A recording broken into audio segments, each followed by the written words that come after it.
Hello दोस्तों, नमस्कार। देखिए, जो मुरमुरा बनाते हैं उसका चावल को पहले धो के फिर थोड़ी देर बाद इसमें नमक ऐसे लगाना पड़ता है। फिर इसको धूप में सुखा के मशीन में ले जाते हैं तो वहाँ मुरमुरा बना देते हैं। तो देखिए वो कैसे मिला रहे हैं।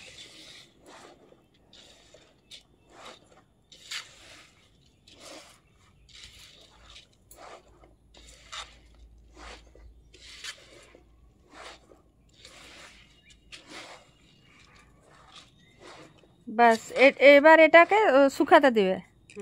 হ্যাঁ, তারপরে মুড়ি হবে। সকাল সকালে দিবে। ও এমনি এমনি জাকা থাকবে ঢাকা দিয়ে। ঢাকা দিতে নি এমনি চোখতে চোখতে এখন চোকাটবো এখন কতবার ধরে। ও চিরাইলে তারপরে বাস। কাল সকালে রোদ হলে রোদে দিবে। বাহ, আজকে কি রোদে? তারপরে না কখন তাহলে মুড়িটা ভাজাবে? চাল শুকনা করলে কটকট করে আবার শুকনা করতে হবে। ও শুকনা করে তারপরে ভেজে আসে। আচ্ছা, সঙ্গী কথা গেল তোমার।